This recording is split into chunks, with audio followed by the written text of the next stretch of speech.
Joining us today on the conversation, we have a movie collector, an 80s enthusiast, and his passion for film is tubular, to say the least. We have Bob from Bob's Blurays. How's it going today, man?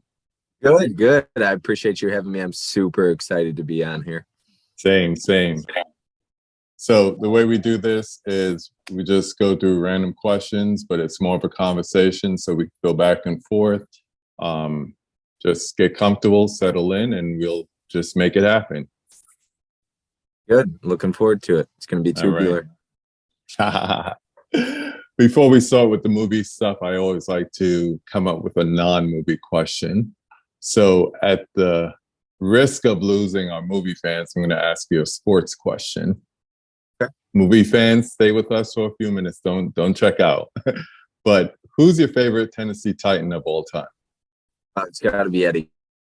Yeah. George. I like Steve McNair as well, but I got to go at Eddie George. But honestly, I don't know if you follow the Titans at all or football, but Kevin Byard and Derrick Henry are definitely becoming one of my two favorite Titans. Yeah. So yeah, love watching. It's something I look forward to every, at noon every Sunday if they're playing at that time. Otherwise, Sunday night or Monday night. Yeah. Henry is a beast, man. He is a beast. Definitely. All right, let's switch it to movies so people don't check out. Bob's Blurays. How did the channel get started? Who, if anybody, was your inspiration to start it? Yeah, so when I started on Instagram about 4 years ago, and I started under like Movie Collector Bob or something like that. And then I went through some stuff in my life, and I felt like I was only buying so much because of the Instagram community and what you see, and fear of missing out, and like just I don't know if you want to compete, not compete, but try to keep up with everything else that comes out. And so I taken a break, took a step back, went through some other things in life, and I couldn't get back on that page, and so I just started fresh back April 1st again. I wanted to start it, and I had wrestled at first. I was like, you know what, because I wanted to do like personal training, like fitness and movies. And then I was like, no, I don't want to mix the two. People aren't going to like that. No, so I just, you got to keep it separate. Yeah. So I did the movies, and then I started YouTube probably about a couple weeks after that. And then I started posting channels, but it's a work, we've talked about this. You talked about it with Durant. You talk about it with everybody, editing, things like that. I don't know how to edit very well. So I'm just like hit record and then stop recording. Let it flow. Upload it. So yeah, that's why I love live streams. There's no editing. It's just like, here we go. This is what goes, is what says goes, Yeah, live reactions. Your big brother, Derek, the convicted cinephile, claims that you have everything. How accurate is that statement? You know what? Okay, so that's a funny conversation. You bring that up. I love Derek, by the way. He's like a big brother to me, the big brother I never had, because I feel like he picks on me a lot. But it's fun. No, I do not own everything. And when people say that, oftentimes the people who say that own more movies than I do. But it's funny. I get it. Everybody says that about everybody when you're buying everything. It seems like you buy everything, but it's definitely hard to. It's not keeping up with other people, but trying to keep up with the releases that come out. And I was just talking to a friend today. Sometimes it doesn't even. You wait one day. I mean, look at Halloween Kills. Last in January and June, they weren't even on the shelf day one. You couldn't get them. So they sold out during pre-order, and they weren't in stores. And so it's tough. But that, as far as that statement goes, I like to own everything. I know. I remember watching this video. This guy, he's a multimillionaire, and he just loves movies. His collection at that time included Laserdisc, VHS, Blu-rays, DVDs, 4Ks. That's insane. Yeah. I've seen somebody with a video like that, and it might be the same guy, but there was one video of somebody, and he's like, I've only seen like 300 of the movies. And he's like, I don't watch them, I just own them. And I'm like, what? I don't know if it's probably a different person, but yeah. There's a lot of YouTubers out there. I thought I had a lot of steel books until I started talking to some people on Instagram, and there's this one woman, she has over 6,000 steel books. She lost count after 6,000, and that's just steel books. So when we think we have a lot of steel books, it's like, go talk to her. Yeah. Oh my gosh. She's probably going for everyone out there. She is a true, let me say it right, completist. No, we're going to talk about that. We're going to talk about that. Yeah, let's get into it. I want you to know before I ask you this question, I originally had it as completionist. So how long have you been a completist? That's such a good question. Okay, so I've always been a completist since I was a kid, and in video games, wanting to get all the trophies or achievements, 100% complete, completion percentage. I've always wanted to collect the entire franchises, but it's gotten really bad this year to the point where because like last couple of years, I wasn't after every single Paramount Presents title or Shout Select. I was like, I'm just going to get the ones I want, especially Shout Select. And now I'm like, nope. And that's why I haven't started with Indicator or Imprint, because numbered spines. And I'm afraid, like, I already have Criterion. But yeah, the numbered spines now. So I've been completist my whole life, but as far as like collections for movies, it really got pretty bad towards the end of last year. Yeah, certain collections you can't touch. Like you can't start now and try to get all the Criterions, or even all the Criterion Blu-rays and 4Ks would be a task. And they've only been doing Blu-rays like what, 6-7 years. But if you go back and you say DVDs and then Laserdisc as well, no, you're going to be poor and incomplete. Yes, absolutely. And there's a lot of, I can defend watching like a lot of the Shout Select titles. There's a lot that I'm also not interested in the Shout Select line, but when it comes to Criterion, there's a ton that I'm just not going to watch. In different strokes for different folks. Like Tim, I assume he would watch almost, if not all, of Criterion's movies. He loves it, right? The classics, things like that. A lot of the foreign titles and just like some I've never heard of, are just not my cup of tea, just not interested in. So like, I'm already bad enough about doing that with other labels. I don't need to add more to that. Yeah. And like you mentioned in your live stream that I was on recently, it's like Indicator's getting up there because every month they're putting out X amount of titles and it's multiplying by the multitudes. It's just going up and up. So I think you would say like it went from like 120, 140 to like 190 or something like that. That's Imprint. They were at Imprint. I had 140 written down, and that was just a few months ago. It's anywhere from like 6 to 9 titles a month that they release, and it's all in one group. They call it a bundle or whatever. And yeah, you usually can get them on different websites, the whole bundle for like 140 or something, a little bit more, depending on what it is, the price and stuff like that. Yeah. But I get shit on a lot by a lot of people. Why do you, I mean, that's just YouTube. You're going to get that in comment sections, but why do you buy stuff you don't watch? And it's like, well, I have every single title I buy, and I don't have to explain my reason, but I will if people want me to. I have a reason behind everything I buy. Like even for titles, I just bought something for 50 cents on eBay. And the only reason I bought it is because I've got that Rotten Tomatoes series coming up and I want to pull it out for that. Yeah. Content. And I hate that movie, but it was only $4.50, and I'll rewatch some of these movies at some point sometimes, but some I just have zero interest in rewatching. Yeah. And I think that's the border between collectors and just pure film watchers. And if you're somewhere in the middle, that's where it could go either way, depending on the title, depending on the time, depending on your wallet, you know what I mean? So you could border between like collector and curator. Like for a long time, I was a curator. If I didn't know it, I didn't buy it. But then you start getting into like blind buys and everything like that, or recommendations. Like the more people I follow on Instagram and YouTube, the more they recommend, they more become blind buys than anything. So then, it's like, oh, I trust what Tim has to say, or I trust what John has to say. I trust what Bob has to say, or Sue, or whoever it is. And then you end up buying more stuff that you never heard of or never seen before, just on the strength of their recommendations. Yeah, and it's funny. We were talking in this stream, just recently about like Ken recommending a lot of Dario Argento films and things like that.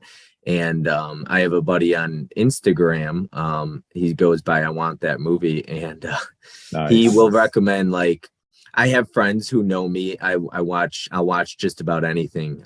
Cannibal movies, the sickest of movies, I'll watch it. And I'm not gonna say I'm gonna like it, but I'll give it a chance. And so he recommended something called The Gestapo's Last Orgy.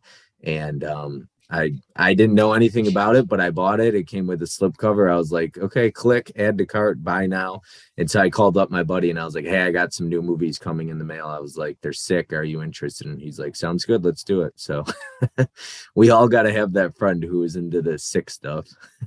Or if not, you got to be that friend for everybody else in your group. Yep. And I'll watch it and I'll let people know what I think so that they could save their money if they want to. Yeah, if it's crappy, don't let your friends buy it. Talking about blind buys and everything, I recently heard a fellow YouTuber say that he gives himself 2 weeks from the time he gets a blind buy to watch it. Nothing that he's never seen before sits on a shelf unopened for more than 2 weeks. Do you do that too? And No, if you do or not, what do you think about that strategy? I don't, but that's a great idea. That's actually a really good process. For me, time is tough. So I've got already so many blind buys that I already haven't seen. I've got watch lists from friends that make me watch lists. So no, it's tough. I can't do that really. There's some that sit for 4 years, 5 years before I get around to it. I blind bought Green Mile, and but certain blind buys I'm going to buy regardless because it might be a steel book or like to complete a label. It's a numbered spine. So there's a lot that goes into it, but like I finally got around to seeing Green Mile recently and I absolutely loved it. So but I think that's really, I think it's a good motto to have, kind of like I had talked about. I try to give myself 3 things before I go and buy a movie. Does it come with the digital copy? Is it like limited or slipcover, steel book? And then will I watch it day one or is it going to sit? Because that's a really good question to ask, especially for certain ones I'm going to buy regardless because it's like it's a steel book and it's going to go out of print. But then there's certain ones where it's like, it's just a Blu-ray. There's no digital copy. Am I going to watch it day one? Like Paramount titles. Mm-hmm. From watching your videos and your live streams, I found out we have something in common. So with that in mind, what was the best and the worst thing about film school? Oh, geez. That was a while back, and then that was high school, and then I went into college. So the worst thing about it, I guess, and I don't have much bad things to say. I would say I didn't get taught a lot about CGI in high school. So I didn't know much so we studied camera angles, medium shots, high angle, low angle, what this means, this camera shot, why it was shot in this. I thought that was incredible. I fell in love with that. Single takes. So like 1917 is one of the greatest shot films in my opinion ever. You can't even tell that there's editing in it. It's so flawless. Death Sentence with Kevin Bacon has one of the most incredible just handheld camera following them. And it's incredible. And the way it was shot, like they have somebody on a different level in the parking garage and they hand the camera to somebody. It's just unbelievable. So I fell in love with stuff like that, but I wish I learned more about CGI and green screen and like special effects and stuff like that, because they didn't touch on that much. It might have been our age, that was high school at that time. But and then we watched a lot of shorts in college and stuff like that, and a lot of films I had never even heard of. So that was cool. But the thing I just wish I had learned more about CGI and green screens and special effects, because when I watch it now, I hear people say, oh, that's CGI, that's special effects. I'm like, I don't know what the difference is. Yeah, I think it's more of a time thing because, you're talking going back like, 14, 15 years to high school. Exactly. So I have a friend of mine, shout out to you, Josh. He's down in Florida right now, and he's teaching film at a high school, and they're learning about CGI projection. So like how they do it on The Mandalorian, all that stuff is not necessarily green screen. It's big LED projection screens that make the background. And then there's CGI on top of that. He's teaching his kids how to do that in high school now. So you're talking about a decade and a half later, they're starting to teach things like CGI production in high school. So you don't have to wait till you're in undergrad or even on a production set to learn that stuff, which is really, really cool, I think. That makes a lot of sense because we were introduced to films. We were shown like Citizen Kane, Public Enemies, On the Waterfront, The Graduate, Rebel Without a Cause. So none of those films relied on CGI or special effects. So that makes sense why we didn't cover that at that time, because every film we covered was all about camera shots and the directors and, you know, acting and things like that. It wasn't, there was no reason to talk about special effects. Yeah, you were still in the age of watching movies that, if anything, had practical effects or had camera tricks, you know, in-camera tricks, like, you know, Citizen Kane shooting from inside the floor, shooting up, and, you know, stuff that wasn't done before those movies were made. And I think it's a combination of that. And like for me, the best thing was learning more about movies that I already knew and just getting a different perspective. It was kind of like an in-person commentary. So there were certain films like I couldn't stand the movie Casablanca. I thought it was overrated and so forth. But having someone explain it to me in a unique way with these terms that now I was coming to know, you know, and understanding what a Dutch angle is or German expressionism or whatever the case may be, and then applying it to the film. It was one thing, like you were saying, to learn all the terms and angles and all that stuff. But then when you could apply it to a movie that you've seen before, it makes the movie almost seem brand new. You know what I mean?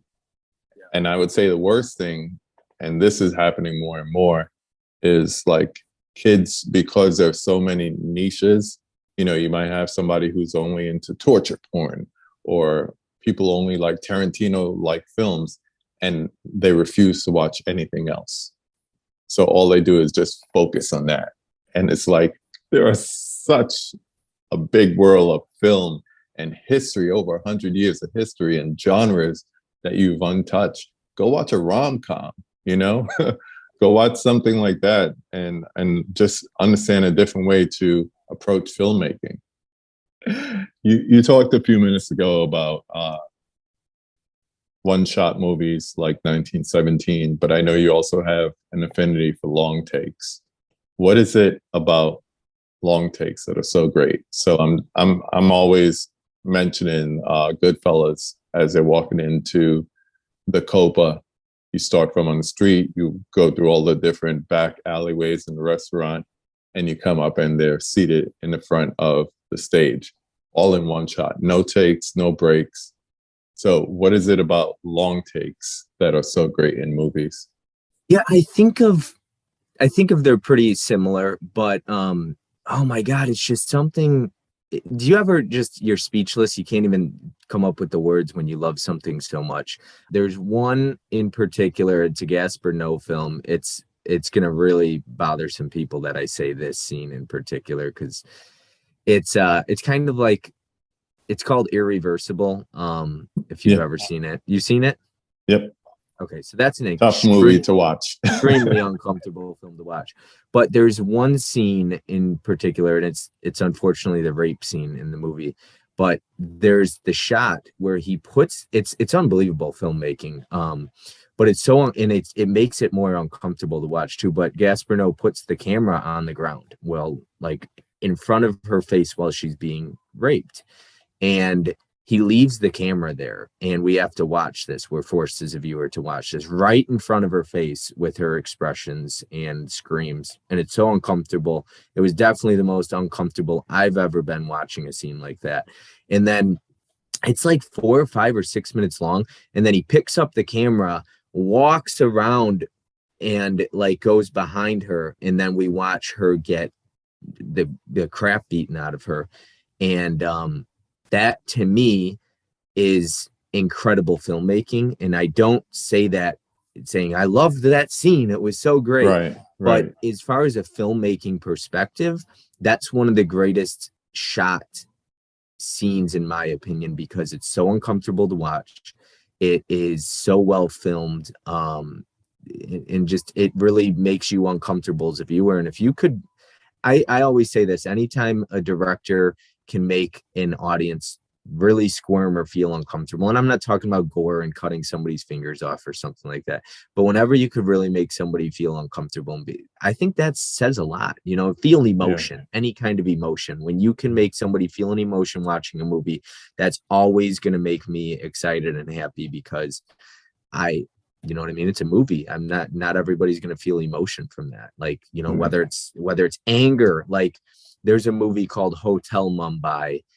Nobody's Oh, nobody's seen that yeah. movie, I feel No, I like, saw but it in the theaters. yes, I saw it in theaters, and it's one of my favorite films of all time, probably top 15. Ken gives me a hard time. He says everything's in my top 15 favorite Oh, films. I'm he's gonna he's one to talk he, because he said everything's in his top 10, and then he yes. started saying top 10 in horror and like trying to justify it. I called him out on that. I was like, Ken, please give Ken us called your me top out. 10. Ken said I have more top 15 than he has. So I got to make a top 15 favorite films of all time to settle it He's once got and a for all. lot of nerve. Yeah, but no, he's giving me a hard time about it. But Hotel Mumbai is one of those films. Talk about it was never going to get nominated for anything, but I Mm-mm. think that was, in my opinion, one of the best directed films of that year. The way the director conveyed thing, it was so violent, but it respected the true events, in my opinion, and it depicted it in the way that it had to be on screen. And you don't want to shy away from that, because we need to feel it. Yeah. And there is such intense moments that, like, probably in my opinion, I don't know if any film ever quite lived up to that, in my opinion. I think there are some moments in that movie that were more intense than anything I've ever seen. Yeah. If you That's haven't, definitely a good recommendation if for you're anybody who watching hasn't this and seen it. have not seen Hotel Mumbai, Go watch it. I don't think it's on Hulu anymore, but yeah, it's such a good cast. It's so well acted, so well directed, so well shot, and it's based on true events. So Yeah.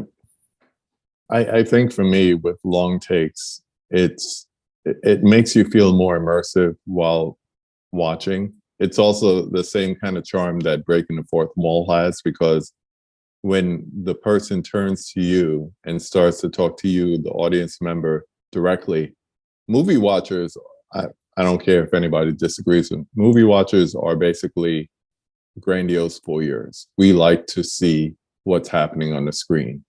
We're not part of it, so we're not doing any type of exhibition. We're on the other end of that. We're voyeurs. So when all of a sudden you peering into someone else's story is turned on you, and all of a sudden they're talking to you, it's like, wait, you know I'm here. And the thing with a long take is, by not breaking, you're staying with that character or those characters or that scene, and that's what makes it so great. So when you get something like Irreversible, where you're staying with the scene and now it becomes uncomfortable, and it's like, no, please break, show, pan away and have the violence off screen and we could just hear it or something. No, we're going to stay right here. You're not only going to hear this, you're going to see this, you're going to experience this. So I think that's the beauty of a long take, but it's also the scary part. Same thing with Breaking the Fourth Wall. You get something as funny as Ferris Bueller, or you could get something as uncomfortable as Funny Games, if you ever seen that. oh my goodness, I've seen the remake of Funny Games. Of Anybody course he did. watching Naomi Watts? I mean, Naomi Watts, I would cut off both my arms just to meet her. I am in love And with have her. nothing to shake her hand with. I'll find a way. Anyways, but yeah, one thing I wanted to say about long takes you were just touching on is it feels real too. It feels genuine. Because it doesn't feel like I'm watching a movie at this point. I feel like I'm living it, like you kind of just explained. And film means so much to me. That's kind of what I wanted to come on here and say. I've met incredible people through the Instagram community, incredible people through YouTube. I've done live streams. I've participated in live streams. I just love talking about films. My dad and I love to dissect and break apart a movie. He is not, he never like really took film class. He doesn't quite understand camera angles and things like that, doesn't get into that, but he loves to talk about it. Down film, I love talking about movies. It is such a passion of mine. You know, I love, it's so much fun to talk about movies, so much fun to watch a movie. And when you fall in love with a movie, like I remember watching Peanut Butter Falcon in theaters, and my buddy could see the movie hit me really, really hard. And the ending song at the end of Peanut Butter Falcon, if you've seen it, but I sat there and I couldn't really speak, couldn't move. I was just kind of in tears at the end of it. It was just such a good movie, just made me so emotional. And my buddy just kind of waited for me at the, like I was the last one to leave the theater. I waited until the credits rolled, just listened to that song. And I love the passion. I love the realness of it. When you stop and you took that breath, it was everything. It was like, it's real. You know, what you're feeling is real. And it comes across that way. Yeah. And I think when it comes to film, and we've talked about this before, a lot of people, some movies you come across, and I've heard in a podcast somebody speak about this. It was one of their favorite movies, and they were like, they kept stuttering, and they're like, I don't know what to say. You just, and sometimes that's how it goes. You love a movie so much, you're speechless. And there's been two in particular that I've recently watched, not too in the past couple of years, Peanut Butter Falcon and Disconnect. And I think I touched on those in the video, but Peanut Butter Falcon, the movie ended, the credits rolled, and the song played, and I sat there and I was just like, I so much respect and appreciation for directors that can do that to me and make me feel that way. I learned so much from Peanut Butter Falcon in particular. It's such a good film. So emotional, so good. Shia LaBeouf, Dakota Johnson are just incredible in it. And I don't know the other actor's name. But yeah, and then Disconnect, if people watching this haven't seen Disconnect, oh my God, that movie's incredible. That made me feel some kind of way. I was, holy cow, Disconnect really affected me. Yeah, there's two things. One, arts, just general, not just film, but same thing with music. Sometimes a painting can move you. I could listen to a certain song and it's just like, leave me alone. Just like you were saying, you're sitting there in the theater, motionless, you know, everybody's getting up, leaving, credits rolling, and you're just there. I'm the same way sometimes when I listen to music. And the same thing with film. And the whole thing is, as you get older, a movie that you may have watched when you were younger, you watch it now. And just because of the maturity of life or certain circumstances have changed, it changes your emotion. And like you're saying, a certain director or a certain film can hit you in that way. And it just brings out those raw emotions in you. And it's just so different. But a good movie can do that, and that's the beauty of film. You said art and music you touched on. I went to a concert once, and my sister got us like Q&A and everything, and meet and greet. And I remember telling the artist, I was like, I was in a rough place in my life when I heard this song, and I was like, and it kind of brought me to my knees and just really just took me out of it and just meant a lot to me. And I remember him being like, oh, I wrote that song. He's like, it wasn't even, I was actually going through a breakup, and he's like, and it wasn't even, he's like, the chorus is just me crying. And he's like, and I was like, I didn't even know that. But it wasn't like about a breakup. He was just like, I was on the plane and I just went through breakup, and I was like, what am I doing with my life? And so, but I think it's very important. And this is why I love people that comment, people that watch, because it's the people that, like, I still keep in touch with a couple of my teachers from high school, and I like, words of affirmation is very important to me, speaking about love languages, but letting somebody know the difference that they have made in your life, or it could be a song, could be a movie. If you ever meet somebody and they made a difference, let them know, because those things mean the world to me to hear that. You never know what somebody's going through. So when you tell somebody, hey, your song changed my life. Hey, your movie changed my life. That person might be in a really dark place, and then they hear that, and it's like, or they might be thinking about quitting. They might not feel like their music's making an impact. And then you hear somebody say, hey, your movie changed my life. And it's like, you know what? I got to keep doing this. So I can't tell you how many times somebody's told me something, and I'm like, as a trainer, like in my career, I'll have somebody, there's times I'm like, what, am I making a difference? You know, you question that. And somebody will be like, hey, Bob, like, you know, before I met you and started training with you or something like that.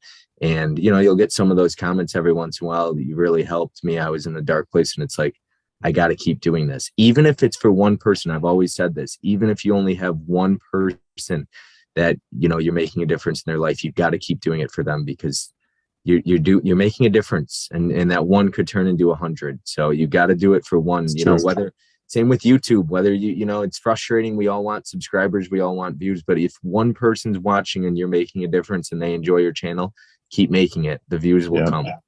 Yeah. A lot of people are like, you know, I'm doing this for me, but the encouragement and the will to carry on usually comes from the people who are watching it. So you might be doing it for yourself, but the reception is the motivation to do more.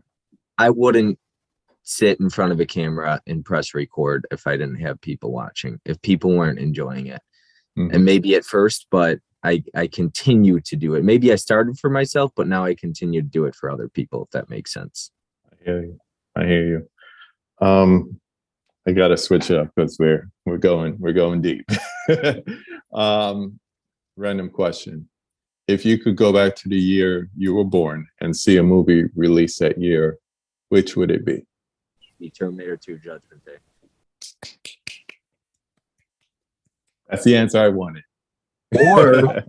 Or potentially, because this one's gonna fall in a Don't question. Spoil it. We had a moment there. Don't spoil it. No, Terminator 2 Judgment Day. Absolutely. There you go. Stick with that. Cut all the other crap out. All right. We can bring up the other stuff later. Scenario. See all your lovely movies behind. I know there's a lot more than what's behind you. Scenario. I hate the yes and no, this or that, but I'll do it like this. You have to cut 1/5 of your collection. What genre, label, or whatever you have to give up? What are you giving up, and what are you definitely keeping? Like, I can't get rid of that. Well, I would love to have Arrow Video's babies, so I will not be getting rid of Arrow Video. Yes, I love Arrow Video. That comment's a little weird because I can't have children, but you get my drift. I love Arrow Video. I'm not cutting them out of my life anytime soon.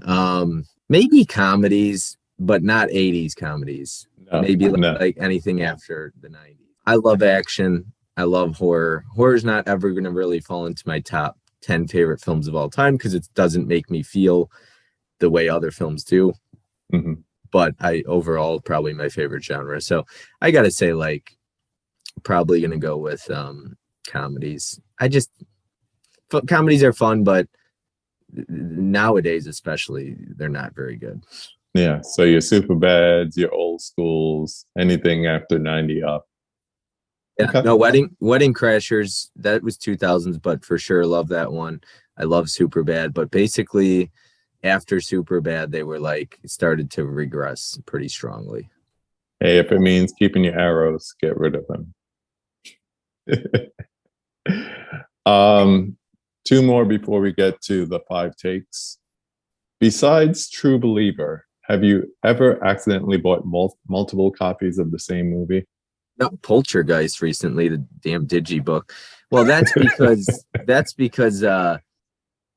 it got lost. It didn't get lost in the mail. I think it went to a neighbor and they didn't bring it back to my house until like 3 days later. And by then I had already ordered.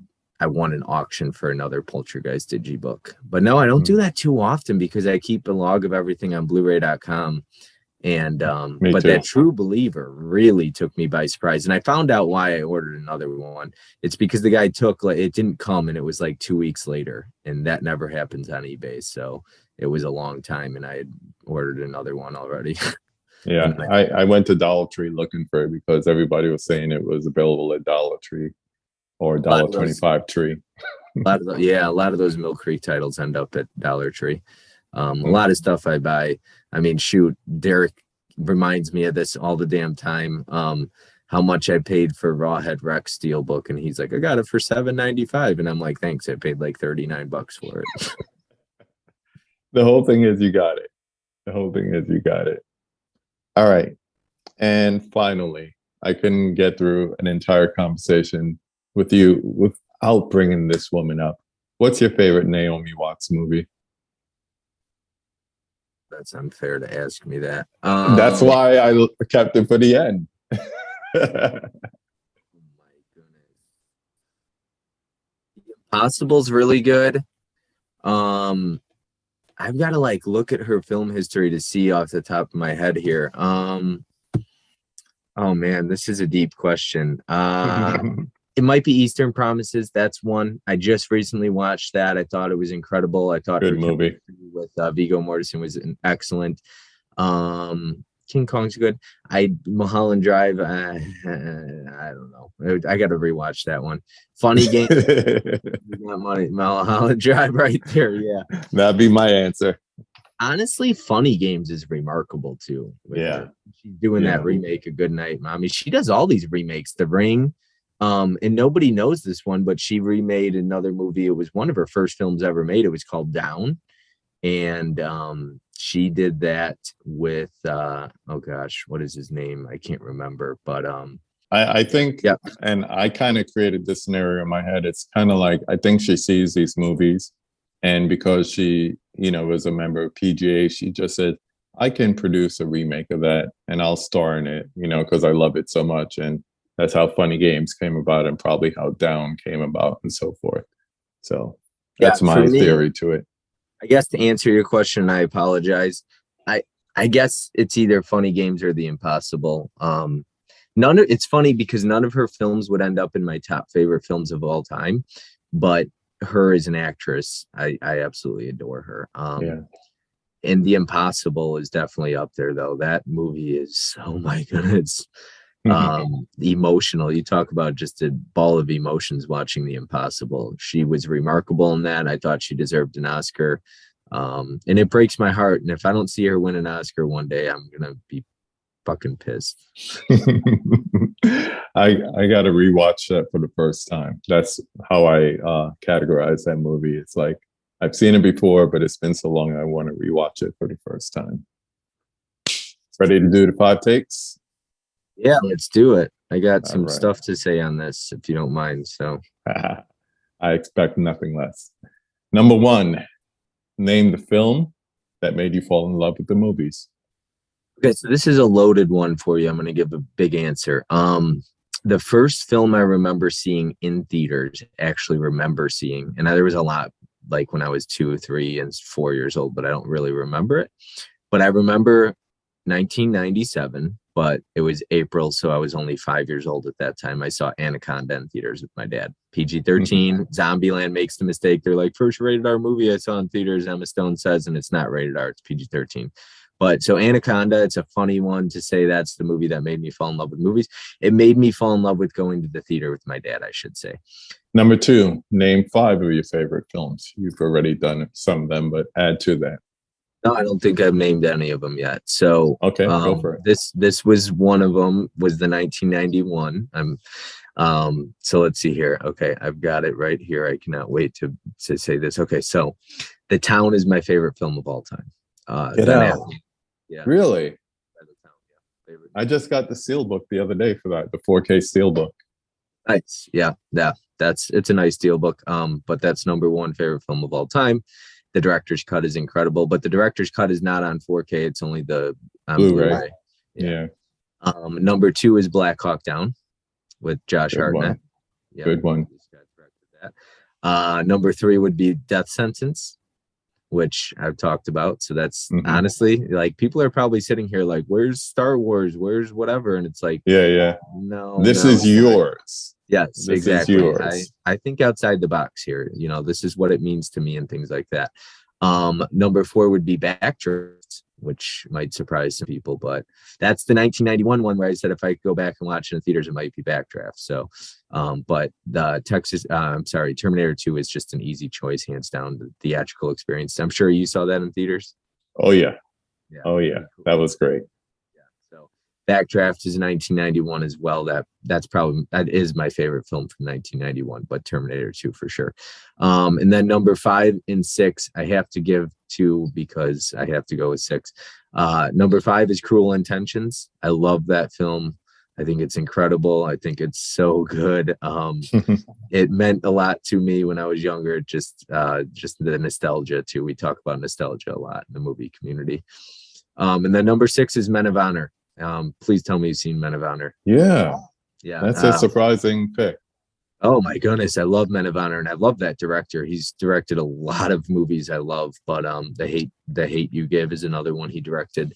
The Men of Honor, Cuba Gooding Jr., the scene where his dad says to him, he's like, "Don't you give up. Don't you dare come back home." I love that. I love it. It's such a good movie about like, just not giving up. And then he gets his leg cut off and he's like, I can't quit. I can't quit. Oh my God, I get goosebumps talking about it. But like, perseverance, man. Men of Honor is so good. It's so good. I love Men of Honor. I mean, you could see the smile, the passion. Yeah, I was about to say, there's the passion again. Yes, there's passion. Number 3, name a classic movie that everybody loves, but you can't stand. All right, you're gonna find out. You got to tune into my channel. I'm going to be doing a stream on September 19th here in 2 weeks of Rotten Tomatoes. It's going to be movies that are fresh, certified fresh, that you think are rotten. But I'm going to give one, and Ken's not going to like this because Ken loves this movie. But so I hope Ken's watching. But Paranormal Activity. I'm sorry, I fucking hate that movie, man. And I get it. It like that's one of those films that if you can relate to it or you've had experiences similar to that, you're probably going to feel differently. But I don't think it's scary, like blankets being pulled off of somebody with nobody there. Like that's not scary to me. 83% on Rotten Tomatoes. Yeah, I already looked it up because that was a poll. Yeah, I can't wait to watch that live stream on the 19th. It's going to be piss so good. Many people I off. love it. I love it. Like I said, people need to stop thinking of us movie watchers as a monolith. We're not.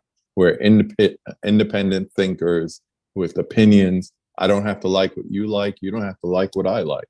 I like The Last Dragon. I saw movies with Ryan, just picked that up. And the first thing I said to him was, sure enough, if you watch a movie, you know what that means. It's terribly rated, but I love it. And I don't care if you don't like it. So yeah, no, that's the beauty of it.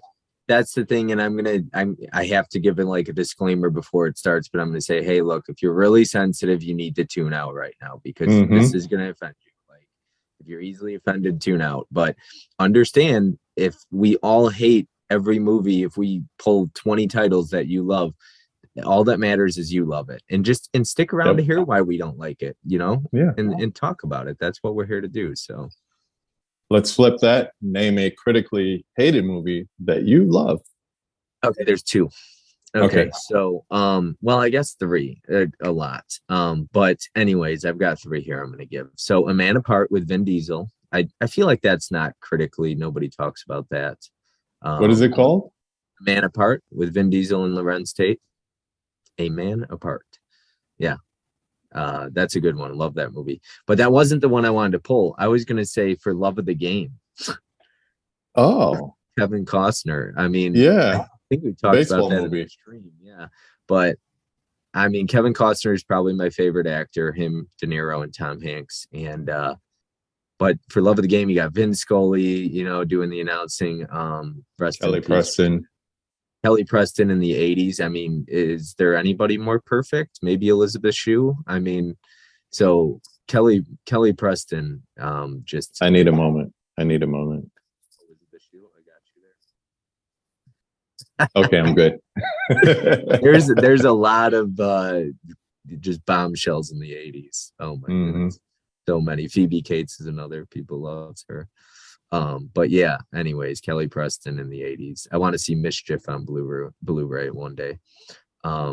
If anybody knows what that is. Oh yeah. These are those 80s movies I love, man. Love it. But yes, for Love of the Game, oh my God, I love that movie, man. And Sam Raimi directed that. Not a lot of people know that. So yeah. What's the third? And then one other one that nobody's gonna know, I'm gonna say Gladiator. Nobody knows that movie. It's from 1992. It so it has I think his name is James Marshall, and he was also in Down with Naomi Watts. And Cuba Gooding Jr. Cuba Gooding Jr. is in that. Yeah.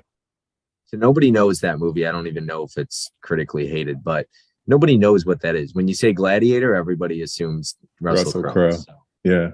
Gladiator from 1992, boxing film. One of my favorites of all time, probably top 25. So absolutely love that movie. Ken's sitting here. He's like, man, this guy's got 100. I got to do a list of my top. Well, just to let you know, Man Apart was 11% on Rotten Tomatoes. For Love of the Game was 46. And then Gladiator was something like 31. All right. And finally, number 5. Who would you like to see me have a conversation with on the channel? Tony? Basement Blues? Yeah. Not yet. Okay, so Tony would be my choice then. Tony's number 1 for me. I would absolutely adore an interview. He's a great guy. He's a great guy. I would love to spend some time with him. Yeah, Tony, I meant to say this yesterday, but Tony and James are like the 2 nicest people you'll ever meet in this entire world. Mm-hmm. Yeah. Definitely. Not a mean bone in their body. Yeah. Yeah. That's how it's done, man. What you think? Oh, Painless? It's fun. There's a blast. Painless. I look forward to these streams. You know, it's funny. I used to get nervous when I first did my first live stream. I don't even really get nervous anymore. Me and neither. I've got I don't know if we're still like recording here, but I've got so much in the works right now coming up. I mean, I got the Rotten Tomatoes, and then after that I'm going to be doing a Steelbook or slipcover series, which is going to be massive. That's going to be insane. It's going to be so competitive, so much fun. And I've got a new channel, not a new channel, but a new like series I'm working on with Derek, Terrell, and Mega Mike. So it's just gonna we all got together, we discussed we're just gonna talk about life and raunchy comedies. We're gonna do a different theme every week, but we'll let the guest ask any questions, and you know, hopefully we'll provide laughs. I gotta put a link to that live stream in the description, because just that combination of the 4 of you was just gold. It was just beautiful. Especially Terrell with Derek calling him Seth Rogen, and with Mega Mike, it was just beautiful. Tears in my eyes. I was starting to cry by the end of it. And that's the thing, you start to, when you do these streams, you don't know who you're going to have incredible chemistry with. It's been great in all the streams. Everybody's different. Let the people know where they can find you. Yeah, so Bob's_Blurays on Instagram. I'm always on there, honestly, because I drive and I make my own schedule, so I work all day, and Instagram's the best way to reach me. Definitely go check out my YouTube channel, because I'm doing a ton of content, live streams every week, every Monday, pretty much. So Bob's Blurays, Bob's space Blurays on YouTube. Your information will be in the description. And once again, I just want to thank you for today, man. It's just like us having a conversation off camera. So I appreciate your time today.